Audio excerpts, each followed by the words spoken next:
నమస్తే, welcome to KK news. నేను శ్రీదేవి. గత 5 ఏళ్ల వైసీపీ పాలనలో జగన్ తర్వాత ఎక్కువగా కనిపించారు సజ్జల రామకృష్ణారెడ్డి. సాక్షి ఎడిటోరియల్ డైరెక్టర్గా ఉండే సజ్జల ఒక్కసారిగా వైసీపీ ప్రభుత్వంలో యాక్టివ్ అయ్యారు.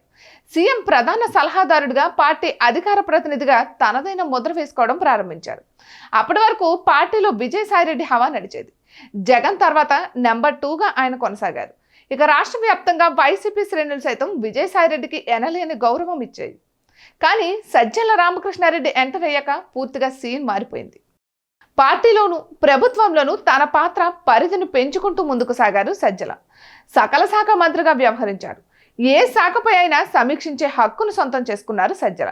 చివరకు ఉపాధ్యాయ సంఘాల ప్రతినిధులతో చర్చలు జరపాలన్నా, అంగన్వాడీ సంఘాలతో భేటీలు జరపాలన్నా అంతా సజ్జల రామకృష్ణారెడ్డి కనుసైగల్లోనే జరిగేవి. కొన్నిసార్లు సంబంధిత శాఖ మంత్రి లేకపోయినా సజ్జలు సమీక్షించిన పరిస్థితులు కూడా ఉన్నాయి. అంతలా ఉండేది ఆయన ప్రాధాన్యం. చివరకు ఈ ఎన్నికల్లో టికెట్ కట్టబెట్టే బాధ్యత కూడా సజ్జలకే అప్పగించారు జగన్.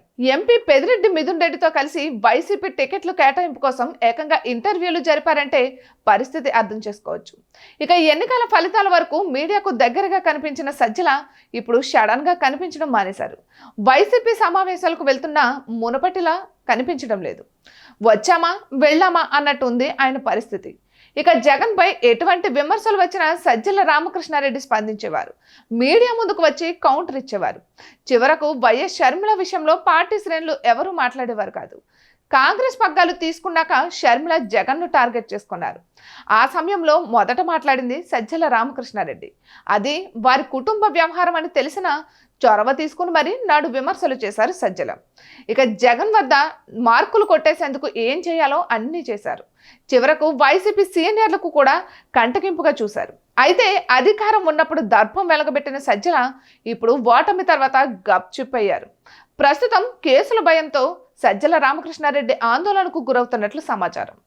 పైగా వైసీపీ ఓటమికి సజ్జలే కారణమన్న ఆరోపణలు సైతం ఉన్నాయి. ఇక పార్టీ సీనియర్లు సైతం ఆయనపై ఆగ్రహంగా ఉన్నారు. ఇటువంటి పరిస్థితుల్లో పూర్తిగా సైలెంట్ అయ్యారు సజ్జల. ఇక వైసీపీకి సంబంధించిన ఏ విషయాలను ఆయన సీరియస్ గా తీసుకోవడం లేదు. మొన్న ఢిల్లీలో ధర్నాకు సైతం సామాన్యుల్లా మాత్రమే కనిపించారు. మునపటి హడావిడి లేదు. దీంతో సజ్జలపై వైసీపీ శ్రేణుల్లోనే ఒక రకమైన అనుమానం నెలకొంది. ఇటువంటి మరెన్నో వీడియోస్ కోసం కేకే న్యూస్ తెలుగు ఛానల్ని సబ్స్క్రైబ్ చేసుకోండి.